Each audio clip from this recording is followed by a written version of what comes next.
I want to talk about my 2.3 ROUSH, Ecoboost ROUSH. I've been around Mustangs pretty much all my life. My mom bought our first Mustang. It was our family car. It was a little 67 I inherited, or was purchased from her. She was going to give it to me, then I made a little maneuver and she decided to attach a tag. But in late 68 she bought the 67 and then it became mine in 76. Nice little, to me it was a great car at that time. And then I've owned different models over the years, and even a couple of GTs. And my most recent purchase prior to the ROUSH was a 2007 GT Coupe 5-speed manual. It was the premium, leather and everything. Wonderful car. Great gas mileage for a V8. Handled good. I thought Ford couldn't do anything any better. Well, with the platform that Ford developed with this EcoBoost 2.3 liter car, they hit a home run. And then with what ROUSH put together with it, and then what you guys did with the Sturgis package, added some features such as the Boost Max, the Pedal Max, the sway bars. The car is just incredible. It would make my 67 or even my 2007 just look like nothing. I mean, this car is just so good. The 2.3 little EcoBoost responds well. Good wide power range. Fun to drive. I mean, I've often wondered if you had a car with 500, 600 horsepower, it'd be a handful probably to manage in everyday drive. My wife is comfortable enough with this little ROUSH. She'll drive it into town to go shopping because it's got enough power to be fun and have a good time, but it's not like a handful of power to handle. And the balance of the car is good. It goes into the corner well, doesn't plow or push to the outside because it's got a good front-rear weight ratio. Seems to grip forever. Little throttle input, you can tuck it around, tuck it in. Very, very responsive car. Now, you recently took it out to VIR, didn't you? I did, yes. I've actually had a VIR twice. Once back in November of last year for charity laps, and then March 25th for charity laps. And what that is, you don't get to really race the car, which any of the stuff I've done is never racing, but you're out there on the track at speed, you are paced, you're not allowed to pass, but you can still have a good time with the car. And it's the full course, full 3-mile course at VIR. The car was so much fun. It runs good. I mean, it handled like a dream. I mean, you just point it and go.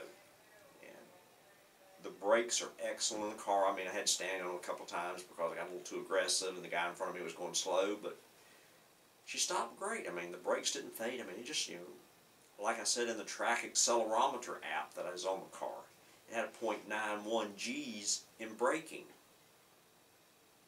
That's impressive. And then my lateral G's, according to the accelerometer, I don't know which turn, but some of the turns I had a .92 lateral. It'd take a full race car to get a G or better. And this little car just on the corners, I mean, I was pulling .92. And then my acceleration, which I really wasn't in it all the time, but I mean, I got a .62 acceleration, which is pretty darn good. Yeah, that's very good. Out of a 4-cylinder. And according to the dynamometer test that Roush Yates did on this particular car when they put the Boost Max on there, it's putting 310 horsepower at the rear wheel. That's the factory rating of the car at the crank. So when you figure in a 15% driveline loss, you're at 350 plus horsepower at the crank. That's impressive. Out of a 4-cylinder. I mean, that's more horsepower than my 07 GT had. It was factory rated 300 at the crank. This little ROUSH has got 310 at the rear wheel. That was more horsepower than my 1993 LX50 had.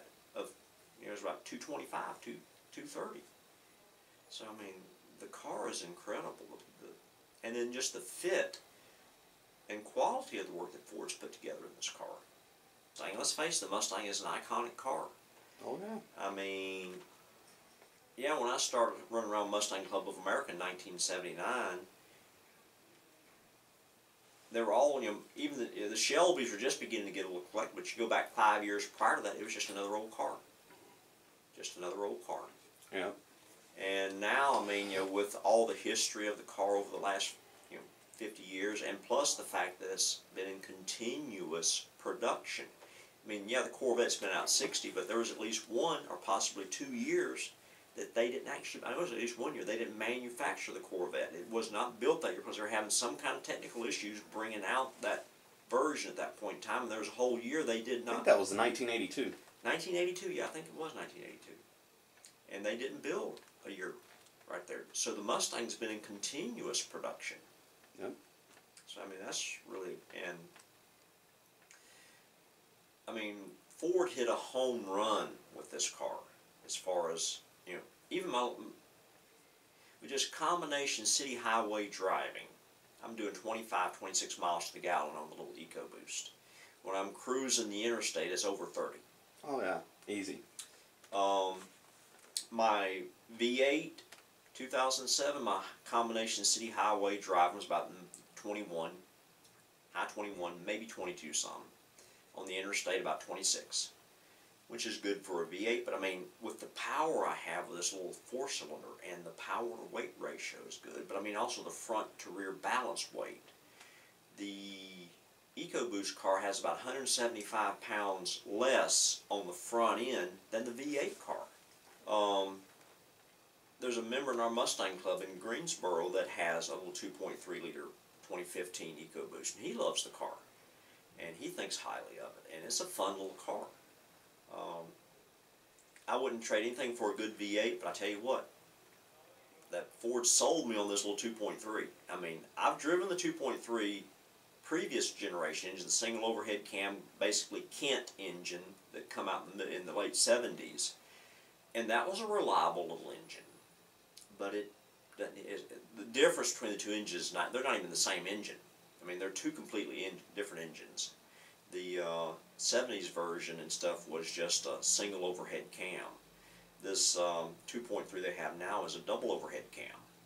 Direct fuel injection. That makes a big difference. Oh yeah. It makes a big difference than just sequential port injection. And the steering is very responsive. I like the way it feels, even though it is, you know, power assist. You still get feedback. You still can feel what it's doing. Now this is a great little car. I love the way it looks. The shape is good. I had a friend of mine on Facebook from Australia. I posted some pictures of it. He just thought the shape, Ford had really done a great job. And he was saying maybe I should sell my Corvette and go get me a new Mustang. But I mean, I love the way the wheels look. I mean, like I said, the brakes on this thing.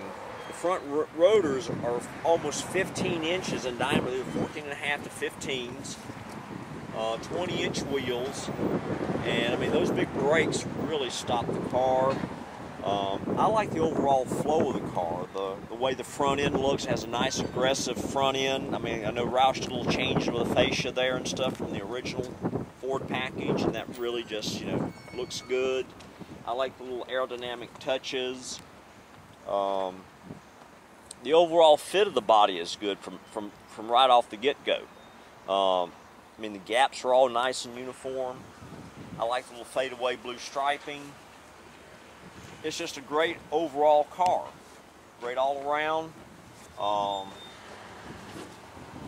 Got nice quad tips on the back. I just like the overall style. It's not in your face, over the top, shouting at you, but it lets you know it means business. It really does. It lets you know it means business. The little inset mirror on the side mirrors, that's a great feature to have for changing in traffic and stuff. Makes me feel a little more comfortable because I can check my lane real quick beside me, and they do work quite well. And even the back brakes are quite substantial size. I didn't have to measure those rotors, but even those are quite big. Overall, it's just a great performing car. I like the fit and finish of the car from the factory. Everything fits well. The gaps look good. It's just a great, great car. Accept all types of cars, modified, originals. all original stuff like that. And which I'll keep the prop rod in case I wanted to go back to original. And but I think I'm gonna do the struts on there, the gas struts, because it just makes it easier to handle the hood. Plus, you don't have to worry about scarring your paint on your hood from the prop rod. This cold air kit, I'm curious as to how much it helped the car in addition to the Boost Max. Jeff Paxton up there at Mooresville, we're supposed to get together in sometime in the near future and do a chassis dyno run. They did the same, did this with a car up there with the chassis dyno run with the Boost Max, and like I said, it was 310 horsepower at the rear wheel. So I'm just curious as to how it helps. I mean, even the fit of the stuff under the hood is good. I mean, everything's nice and pretty tight and neat and looks good from the factory. It's just a great little car. And I mean, these plastic pieces look like they're fairly easy. I can take them off, do a little cleaning on the engine, which I plan to do to keep it clean. Even though it is my daily driver, this is my primary form of transportation. Which in MCA world, that would be a daily driven car. You put in the daily driven class. Or I could show it in the specialty division, which is for the Roush, Shelbys, and Saleen cars. And once the car reaches 10 years of age, I can either still continue in daily driven or occasional driven if I got something else, or we could show it in preservation class, or I could put it in modified if I did, modify a few more things to make it interesting.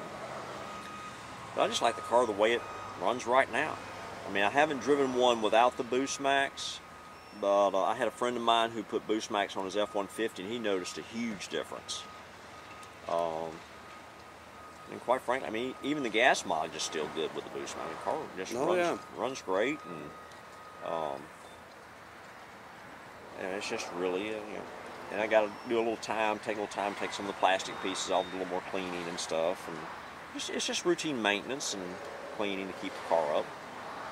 Yeah. As an MCA, cleanliness is a very important component of the judging part, which I'm an assistant national head judge for the modified division, and in our division, cleanliness followed by work condition and then workmanship is over 60% of the points.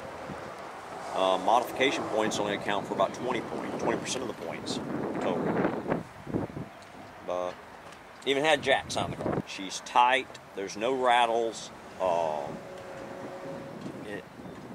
Not a lot of body sway in the corners, and it just seems to grip forever when you're going through the corner.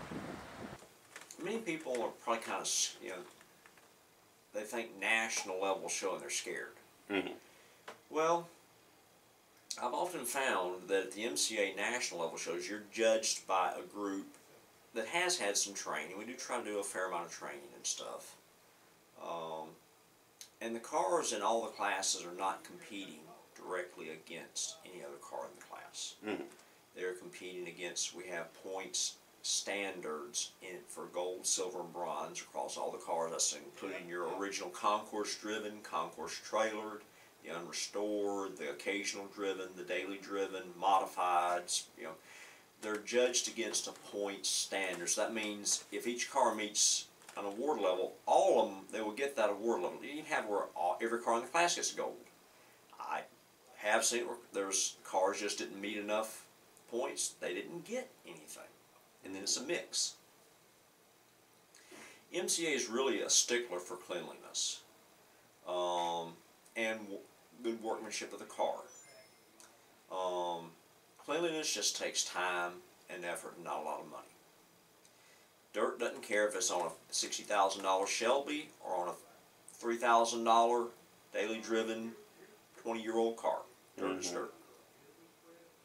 And if you're willing to take the time, and people are glad to show you the tricks and techniques and tips of cleaning, but it's just learning how to clean. And many people will go over the car and they think they've cleaned it. But as a judge, I go to little areas like door hinges, other little isolated places that many people wipe over and miss. That's what separates the winners from the losers. Who's got the details? It's the detailing cleaning the car, like cleaning the lint out of your air conditioning vents. Look at your seats and kind of just press them a little bit where you can get the dirt that's down in the crevices. One area that I always look on cars, especially on newer cars, is right between the seat and the door sill, down there on the carpet. A lot of people will miss that when they're vacuuming. Or they might stab it, but they don't really get at it. Then I've had them come in, they just got dirt all in the car, and they're like, well, you know, why didn't I get an award? Well, your car was dirty. Yeah, but it wasn't that dirty. Sorry. I mean, cleanliness is, you know, clean is clean. And then we do have, you know, for the classes on the originality, in which we do a lot of research. We've had a lot of research over the years to refine the rules, work with rules to determine. And I mean, when I'm talking about original, down to the nut and bolt finish from the way the car come from the factory. And MCA's judging criteria, we try to look at the car as it was presented from the factory. That includes overspray on certain pieces that, you know, we have researched and found out that from the factory that had overspray, either body color or some other overspray of something. You know, the way if you try to make the car perfect in every aspect, no runs, no drips, no overspray, no orange peel in the paint, then you've over-restored the car. We try to represent the car as it rolled off the factory line and then went through dealer prep. The really neatest cars to me that I like to look at it in some ways is the unrestored, even though modified is my big passion, is the unrestored cars. And really to me what's happened in the hobby in the last 30 years, you've had people buying cars and sitting on them. Yeah, it's an unrestored car, but to me the car that through happen, chance, and circumstances wound up being low mileage, and somebody found it and lovingly cleaned it up and took care of it. You know, cleaned the dirt and the cobwebs and fixed little problems. That's to me the true unrestored car. If you buy it and sit on it for 20 years, which I really think in another 10 years you're going to have a glut of low mileage cars on the market, and it's going to suppress the price. You know, the cars, it's nice to see the low mileage unrestored, but that should be just the few. I mean, I'd rather get in the car and enjoy it. I mean, my little 2015, I'm going to enjoy the car, drive it. I've got a trip planned now in the next couple of weeks. We'll be gone for 2 weeks, traveling back to Alabama to visit family, then over to St. Augustine, Florida for the first national show of the year at St. Augustine, Florida. You know, have a good time there. I'm going to enjoy the car. I'm not worried about keeping super low mileage, but I am going to take care of the car. You know, really take care of it and keep it up, and so on. Modified is really my big thing. I mean, a lot of people think MCA is strictly just a bunch of concourse guys that won't even look at a modified. Nothing further from the truth. Modified for the last 5 or 6 years has been running around 15 to 20% of the MCA show, and there's some people have the misconception if you got 5 modifications, you got to be in the modified class. And no, it depends on what you've done to the car. Because we have, based on the difficulty of the modification, we award certain points. So everything from a little simple snap-on part is 1 point to like putting a blower on a car is 8 points. That's considered a major mod for 8 points. And then you have simple, minor, and intermediate. Simple is 1. Minor is 3, intermediate is 5, major is 8. And then to balance it where cars can have relatively cosmetic simple modifications, can compete and earn an award against the car that somebody just thrown the parts book at as far as mods, you're only going to get so many points in each category of the car. The car is broken down into the engine compartment, the exterior, the interior of the trunk, and then we have the option, you have in the modified, to have your undercarriage judged or not judged. And in each of those categories, you're only going to earn so many modified points. And once you reach the maximum, you have anything way over that, you're not going to get any more points. Once you reach that maximum, that's all you're going to get. So what that does, it balances it to where a car may not max out in every category or may not do a lot of difficult mods, but yet will be competitive. And some people say, well, I put a hood scoop and a blower on my car, I've got to be in modified. No, if that's all you've done and you've done nothing else anywhere else, you won't be competitive in modified. Exactly. Cars like that will go into occasional driven, or if it's the person's primary source of transportation, then daily driven. And in daily driven, they do not look at the undercarriage and they do not look under the hood. And the hood has to be closed at the time of judging.